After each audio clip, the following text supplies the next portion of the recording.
Yes, so the three of us wanted to talk maybe just for about 15 minutes or so, some about outreach, bold conversations, and really just being creative in that.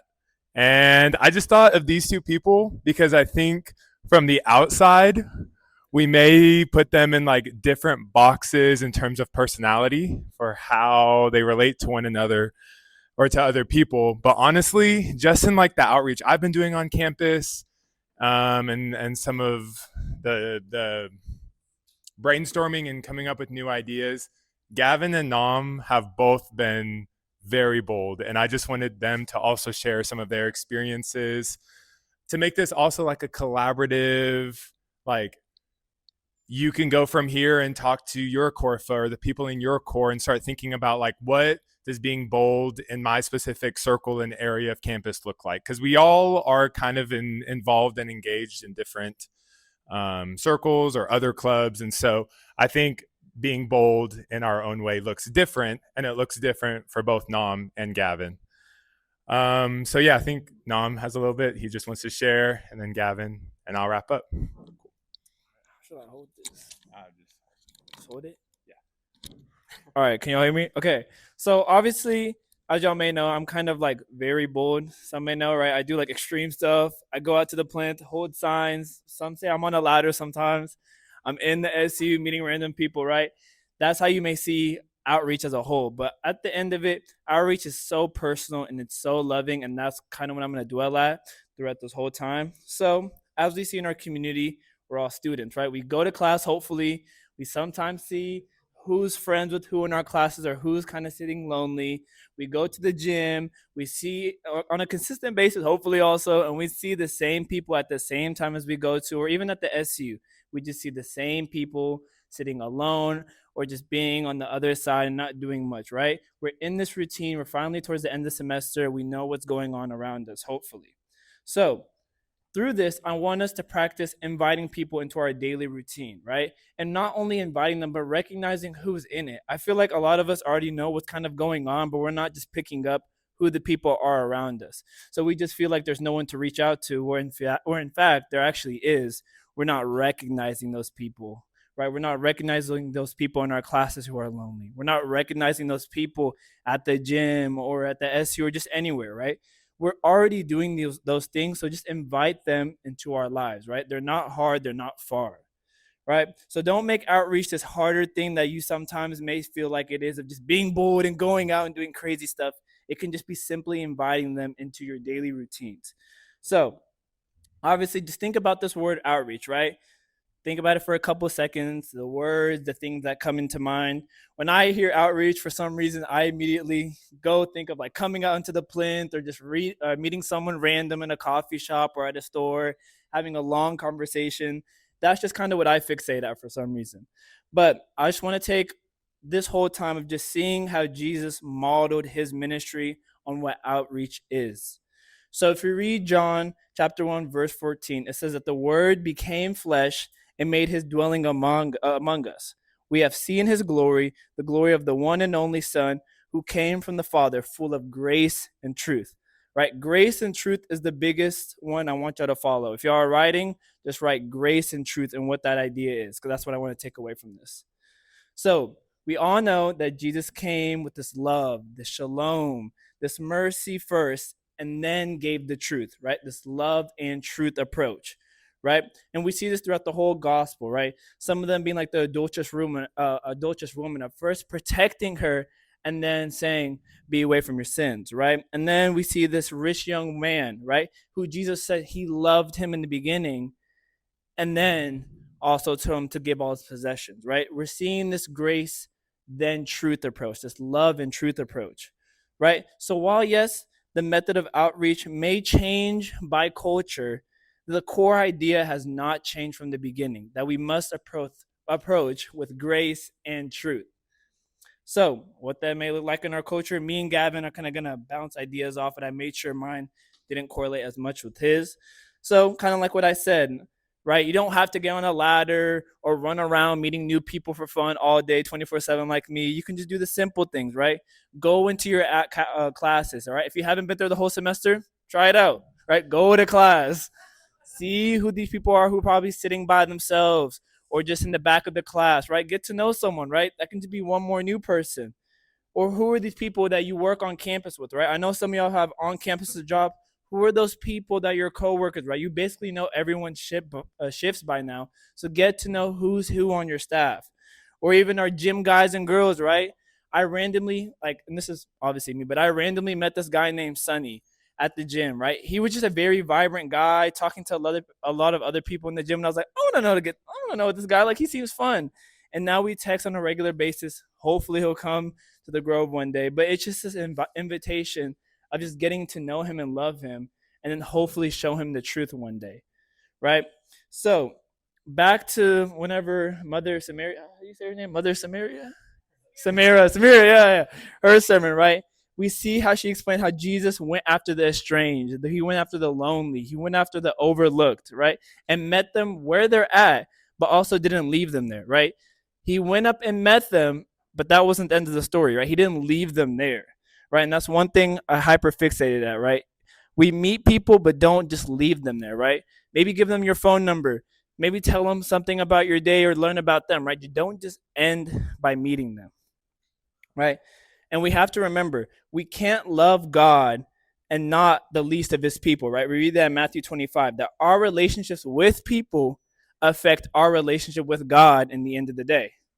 So I'm not saying that God will get mad at you for not meeting someone new once a day, right? That's not what I'm saying. But I think it's something to think about and to chew on if you're not meeting new people or getting to know people or wanting to know other people out of your circle on a regular basis. So, again, like I said, Gavin will go over more of the examples of how to do that. But I just want to kind of end off with a couple of things that we should think about. So focus again can also be a gift and a curse, right? I can speak for myself, but I also want to share this with y'all that it can be a gift and a curse, right? Well, I want to think about this bubble idea if you're at Peace at Theo, right? Sometimes once you get into focus or your Christian community, you're locked in this bubble. It's like, yes, I'm finally a Christian. I found my people. I found my group. Life's finished, right? I'm just in my bubble. I'm very comfortable. I have nothing to do to the end of the day until I die, right? We get comfortable in this bubble, right?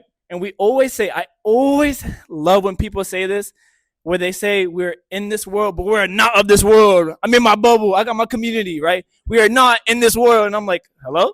Like, I'm still on earth. I'm still around 3 billion people around me. What do you mean you're not in this world yet, right?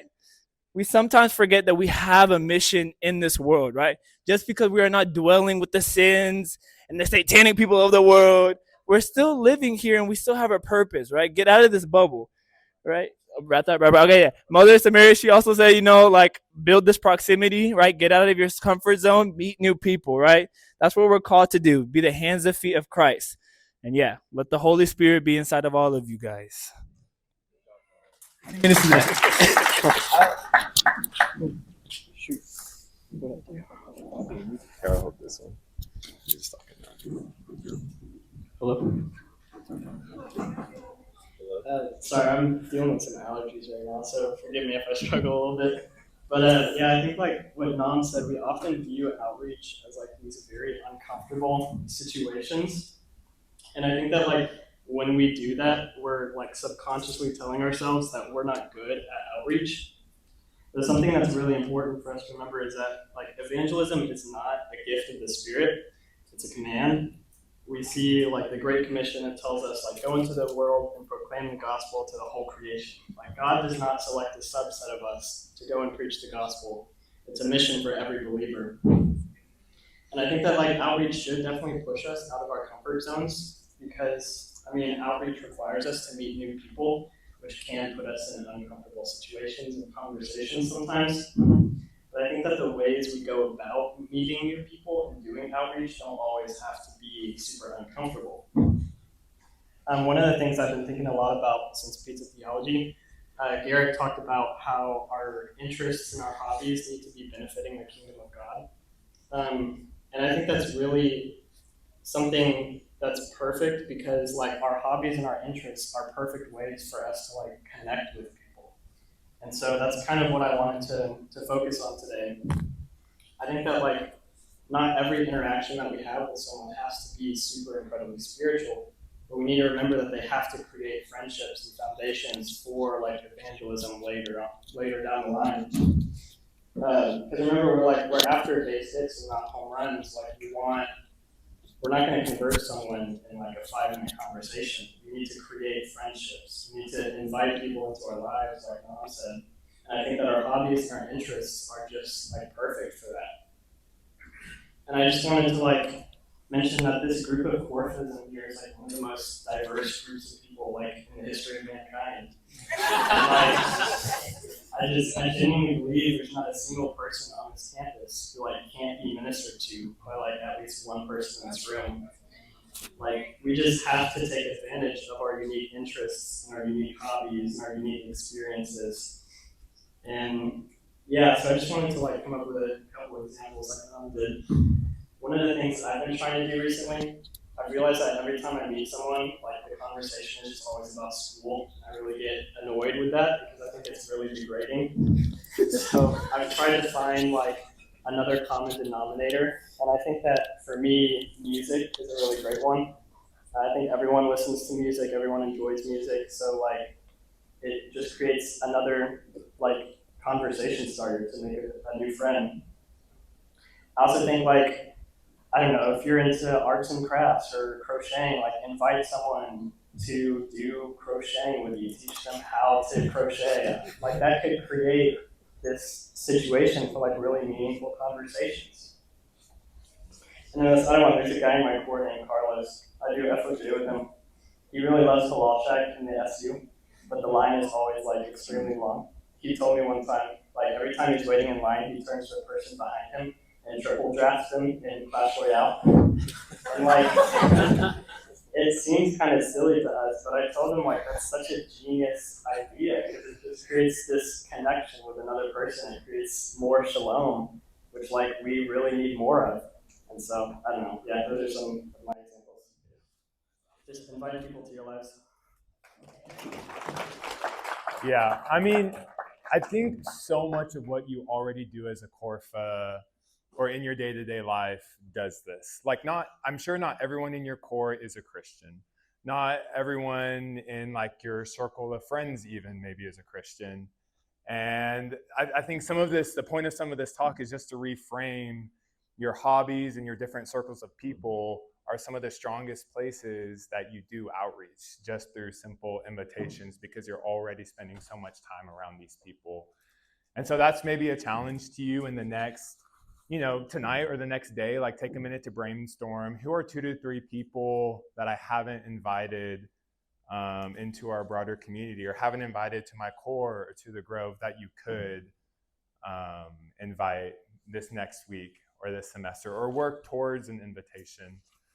I think another circle of outreach that Andrea, Juke, and I have been thinking a lot about recently that is definitely more modern amongst our generation of students is social media. Looking at our Instagram, because I help run that page, over half of the people who view each of our posts are people who don't follow the account. And so just simply with you guys sharing the posts, interacting with the posts, commenting on them, liking them, all of our posts, we put this UTD tag on them and we put hashtags. And no one knows how the algorithm works, really, I think. But from what Juke and Andrea and I have seen is that it genuinely does flag like, oh, this is an account that's at UTD. So UTD students or people who are located here will see that more the more you guys interact with it. And then that even ties into your different circles of people who may follow your account but aren't associated with Focus. When you share the post, they'll see it. And we try and do a good job of just continually keeping that updated with current information. I think also that there's so many of us, a strong strength to our group is user-generated content. And so it's when people go to our page and they see like faces of students there, they know that this is a student organization full of friends that they could meet. And so if you ever have an idea for a post or you want to put something together yourself, text me, text Juke, text Andrea. Ariana's chronically online too. Like, we want you to be involved with social media as much as you want to be, because I think that's just a strength of all of y'all already are on it. So why not just engage with this whole opportunity of possibly inviting someone new without knowing it? But just by you engaging with it can make a difference on that front. So that's all that we wanted to share with y'all, but it's just a place for you to start getting creative and just inviting people into your life. Yeah. I don't know how to share things, Paul. Can you teach me? Oh, that's true. That's true. She's the one who made me make an Instagram in the first place. All right. What's up, guys? I'm Peter. I just got a real quick thing.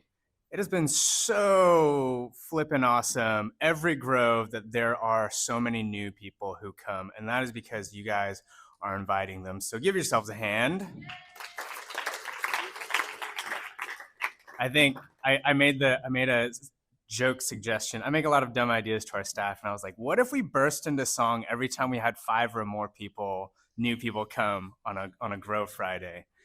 They shot that one down. But that's because you guys are bringing more than 5 people every Friday.